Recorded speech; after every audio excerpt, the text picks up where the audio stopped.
नई कहानियां। रात के 7 बजे हैं। पापैया अपने पुराने खपरेल के घर में अरंडी के तेल के एक छोटे से दिए की रोशनी में तांबे के सिक्के गिन रहा है। रसोई से लक्ष्मम्मा हाथ में करछी लिए चिरते हुए बाहर आती है। सुनिए, दिया बुझने वाला है और आप अभी भी वो सिक्के गिन रहे हैं? सुबह उठने से लेकर रात सोने तक यही काम है क्या? आप असली बात भूल गए। रात का खाना बनाने के लिए तेल की एक बूंद भी नहीं है। अरे सुबह ही तो वो छोटी बोतल भरी थी, इतनी जल्दी खत्म हो गया? तुम सब्जी में तेल डाल रही हो या चूल्हे में?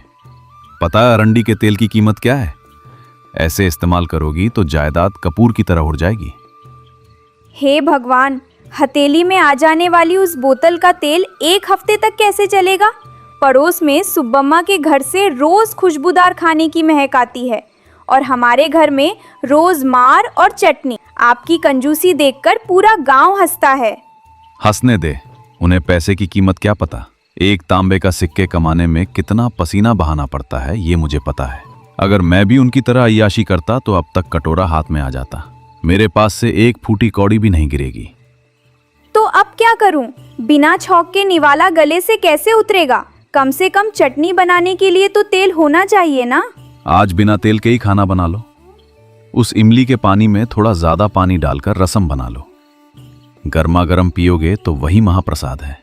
सेहत के लिए भी अच्छा है। पानी डालकर रसम बनाऊं तो वो धोवन का पानी ही बनेगा। मेरी ही किस्मत खराब है। इतनी जायदाद होने के बाद भी ये दरिद्रता क्यों? तभी बाहर से किसी ने जोर से दरवाजा खटखटाया। पापैया चौंक गया और जल्दी जल्दी सिक्कों को गठरी में बांध लिया। कौन है? लक्ष्मी, दिया बुझा दे। हो सकता है कोई कर्जदार हो। कह दे कि घर में कोई नहीं है। छी छी, जिंदा इंसान को कैसे कह दूं कि घर में कोई नहीं है? देखती हूँ कौन है। लक्ष्मम्मा के दरवाजा खोलते ही बगल वाली गली का सुब्बा राव हांफता हुआ अंदर आया। पापैया जी, एक बड़ी मुसीबत आ पड़ी है। मेरे पिताजी के सीने में अचानक दर्द उठा है। उन्हें सांस लेने में तकलीफ हो रही है। अरे ऐसा क्या? तो वैद्य के पास जाओ। यहाँ क्यों आए हो? शहर ले जाकर किसी बड़े वैद्य को दिखाना होगा। मेरे पास एक फूटी कौड़ी नहीं है। क्या आप 10 वरा उधार दे सकते हैं? अगली फसल आने पर ब्याज समेत चुका दूंगा। थोड़ा पुण्य कमा लीजिए। हाय सुब्बा राव, कितनी बड़ी मुसीबत आ गई। तुम्हारे पिताजी तो मेरे बहुत करीब हैं, लेकिन मैं क्या करूं? कल ही मैंने अपने सारे पैसे शहर के साहूकार को अपना कर्ज चुकाने में दे दिए। अब मेरे पास एक तांबे का सिक्का भी नहीं है। झूठा कहीं का, अभी तो वरा गिन रहा था। कम से कम मुसीबत में फंसे इंसान की भी मदद नहीं करता। ऐसा मत कहिए पापैया जी। पूरे गांव को पता है कि आपके पास बहुत पैसा है। मेरे पिताजी की जान जाने वाली है। थोड़ी दया कीजिए। मैं आपका एहसान किसी भी तरह चुका दूंगा। कह रहा हूं ना कि पैसे नहीं है। समझ में नहीं आता क्या? मेरे पास तो जादू टोने के लिए एक इमली का बीज भी नहीं है। चाहो तो हमारे आंगन में तुलसी के पत्ते हैं, तोड़ ले जाओ। काढ़ा बनाकर पिलाओ, ठीक हो जाएगा। पैसों के लिए मेरी जान मत खाओ। सुब्बा राव निराश होकर चला गया। पापैया ने जल्दी से जाकर दरवाजे की कुंडी लगा दी और राहत की सांस ली। खा लक्ष्मी। पैसे का पता चलते ही मक्खियों की तरह भिनभिनाने लगते हैं। सीने में दर्द, शहर का वैद्य, ये सब पैसे ऐंठने के बहाने हैं। इसीलिए किसी को कुछ नहीं देना चाहिए। अगले दिन सुबह पापैया बाजार गया। सब्जी की दुकान पर किसान रंगैया था। पापैया बैंगन को दबा दबा कर देख रहा था। अरे रंगैया, ये बैंगन इतने मुरझाए हुए क्यों हैं? डंठल सूख गए हैं। कल के हैं क्या? कीड़े तो नहीं लगे हैं? क्या पापैया जी, अभी खेत से तोड़कर लाया हूँ। इतने ताजे और चमकदार हैं और आप कह रहे हैं कि मुरझाए हुए हैं। नहीं लेना है तो मत लीजिए, लेकिन दबा दबा कर खराब मत कीजिए। ओहो, इतना घमंड। ठीक है, ये बैंगन कितने के हैं? अगर 2 आने सेर दोगे तो दे दो। 2 आने? मोलभाव नहीं होगा मालिक। इसमें कोई फायदा नहीं है। दिन दहाड़े लूट रहे हो क्या? कल बगल वाले गांव में 1 आने में ही दे रहे थे। नहीं तो मैं दूसरी दुकान पर चला जाऊंगा। मेरे पास पैसे पेड़ पर नहीं उगते। अच्छा ठीक है बाबू, ये तो सड़े हुए लग रहे हैं, उसे फेंक दीजिए। कोई बात नहीं, पकाने पर सब ठीक हो जाएगा। पेट में जाकर तो सब एक ही हो जाता है ना। यही तौल दो और तराजू में थोड़ा बड़ा पत्थर रखना। फिर भी तूने हज लूट लिया मुझे। रंगैया ने चिढ़ते हुए तौला। पैसे देते समय भी पापैया ने उस सिक्के को 2 बार पलट कर देखा और बहुत ही बेमन से दिया। उसके बाद उसने नीचे कीचड़ में गिरी 2 भिंडियां देखी। अरे रंगैया, ये 2 भिंडियां नीचे गिर गई हैं ना, ये तो वैसे भी कोई नहीं खरीदेगा। इन्हें भी मेरे थैले में डाल दो। इसे मुफ्त का समझ लूंगा, धोकर इस्तेमाल कर लूंगा। आपकी कंजूसी को मेरा नमस्कार मालिक। जमीन पर गिरी मिट्टी वाली सब्जियां भी नहीं छोड़ते क्या? ले जाइए, आपका पेट ठंडा रहे। करोड़ों रुपए होने पर भी पेट भर खाते नहीं हैं। पापैया वो 2 भिंडियां और सड़े हुए बैंगन लेकर घर आ गया। दोपहर को लक्ष्मम्मा ने खाना बनाया, लेकिन वो भिंडियां सच में खराब हो चुकी थी। सुनिए, वो सब्जी मत खाइएगा, बदबू आ रही है, सड़ने जैसी बदबू है। मुझे तो उल्टी आ रही है, मैं इसे फेंक देती हूँ। पेट खराब हुआ तो फिर से दवाइयों का खर्चा। कुछ नहीं होगा, पकाने पर तो जहर भी मर जाता है। ये खराब नहीं हुई हैं, बहुत ज्यादा पक गई हैं। पैसे देकर खरीदी हैं, फेंक दूं तो लक्ष्मी देवी नाराज नहीं हो जाएंगी। तुम चुप रहो, मेरा शरीर पत्थर जैसा है। खाना खाने के बाद शाम होते होते पापैया के पेट में गड़बड़ शुरू हो गई। उसे भयंकर उल्टियां और दस्त होने लगे और पापैया बिस्तर पर तड़पने लगा। ओए माँ, अरे बाप रे, मैं तो मर गया। पेट में जैसे कोई छुरे घोंप रहा हो। लक्ष्मी, पानी दे, जान निकली जा रही है।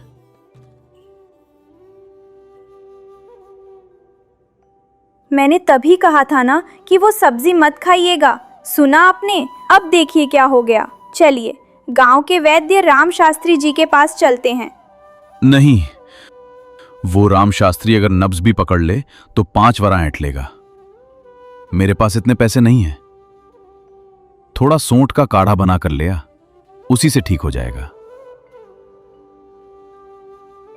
ये सोंठ के काढ़े से ठीक होने वाला नहीं लग रहा है।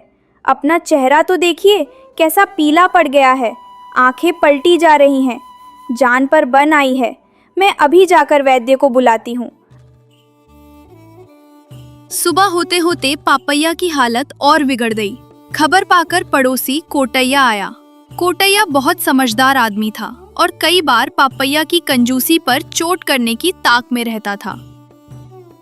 अरे पापैया जी, क्या हो गया?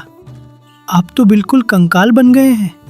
एक ही दिन में इतना कैसे बदल गए? देखिए भैया, कल से यही हाल है। वो खराब सब्जी खा ली। वैद्य को बुलाने को कहती हूँ तो कहते हैं पैसे खर्च हो जाएंगे। लक्ष्मम्मा, तुम घबरा मत। ये कोई मामूली बीमारी नहीं है। इसे हमारे दादा परदादा के जमाने की किताबों में धन कंटक रोग कहते हैं। ये बहुत ही दुर्लभ बीमारी है। धन कंटक रोग मतलब? ये तो कोई नया नाम है। क्या कम खर्चे में हो जाएगा?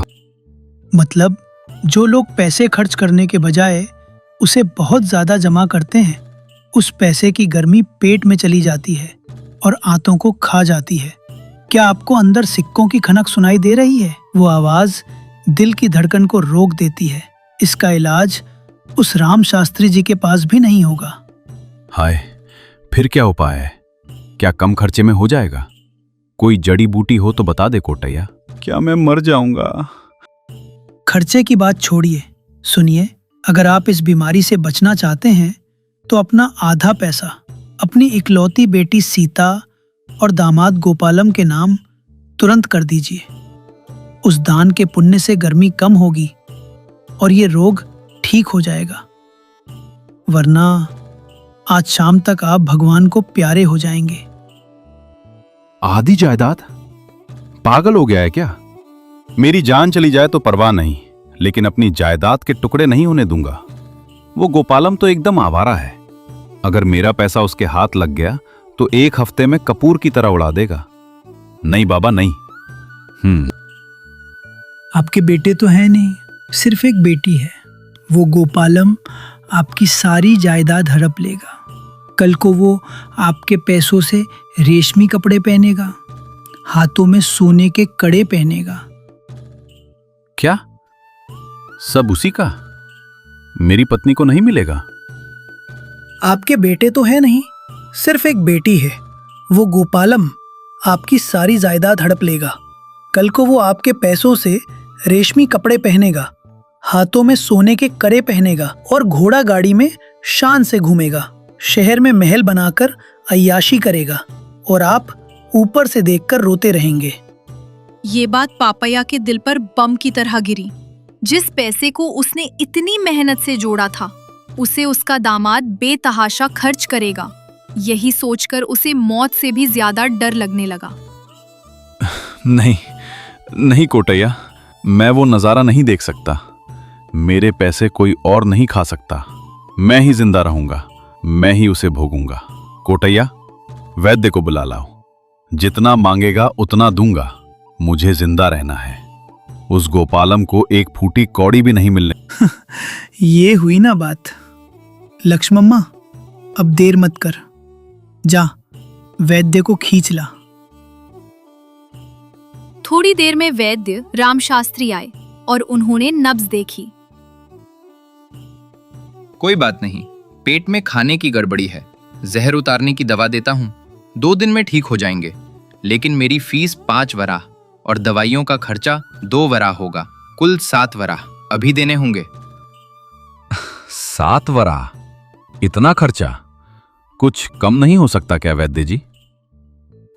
पापैया जी, दामाद जी, रेशमी कपड़े, घोड़ा गाड़ी। दूंगा दूंगा, 7 नहीं 10 वराह लीजिए वैद्य जी। मुझे बचा लीजिए। मेरी सेहत ठीक होनी चाहिए। मेरा पैसा मेरे पास ही रहना चाहिए। उस गोपालम को नहीं मिलना चाहिए। वैद्य ने दवा दी। पापैया 2 दिन में ठीक हो गया। उस घटना ने पापैया में एक छोटा सा बदलाव ला दिया। 1 हफ्ते बाद पापैया घर के चबूतरे पर बैठा था। कोटैया उधर से गुजर रहा था। कहिए पापैया जी, तबीयत ठीक है? फिर से वही पुराने कपड़े? हाँ, तबीयत ठीक है कोटैया। कपड़े पुराने हैं लेकिन मन नया है। वैसे अभी बाजार गया था और बढ़िया मुलायम बैंगन और शुद्ध घी लाया हूं। आज हमारे घर में बड़े बौर बैंगन की सब्जी बन रही है। तुम भी रात को खाने पर आना। क्या आप मुझे खाने पर बुला रहे हैं? सूरज पश्चिम से उगा है क्या? मुझे अपने कानों पर विश्वास नहीं हो रहा है। सच में पापैया? सूरज वही है कोटैया, लेकिन मेरे दिमाग में उजाला हो गया है। पिछले हफ्ते तो मैं यमलोक से वापस आया हूं ना, तब समझ आया। मैं इन पैसों को गठरी में बांधकर गड्ढे में गाड़ भी दूं तो मेरे मरने के बाद ये मेरे साथ नहीं जाएंगे, उल्टा कोई और ही इन्हें उड़ाएगा। सच कहा पापैया जी, इतने दिनों बाद कोई अच्छी बात कही। अगर मैं खुद खाऊं, खुद भोगूं और 10 लोगों को खिलाऊं, कम से कम मेरी आत्मा को तो शांति मिलेगी ना। उस गोपालम के लिए कुछ नहीं छोड़ना है। उसके हाथ में कटोरा थमाना है। यही मेरी जिद है। कारण जो भी हो, आप में बदलाव तो आया। खुशी हुई पापैया जी। कंजूसी चली गई और इंसानियत आ गई। पैसा जमा करने से ज्यादा उसे इस्तेमाल करने में असली खुशी है। ये आप समझ गए। मैं जरूर आऊंगा। उस रात पापैया के घर में दिए जगमगा रहे थे। लक्ष्मम्मा का चेहरा खुशी से चमक रहा था। पापैया खुद कोटैया को घी परोस रहा था। पापैया अब भी पैसों को लेकर सावधान था, लेकिन अब वो जान लेने वाला या दूसरों को सताने वाला कंजूस नहीं रहा। वो समझ गया था कि पैसा जीने के लिए है, न कि जिंदगी पैसे के लिए। सीख: धन जोड़ना जरूरी नहीं है, बल्कि उसे अपनी जरूरतों और दूसरों की मदद के लिए इस्तेमाल करना ही असली दौलत है। बहुत ज्यादा कंजूसी अनर्थ का कारण बन सकती है।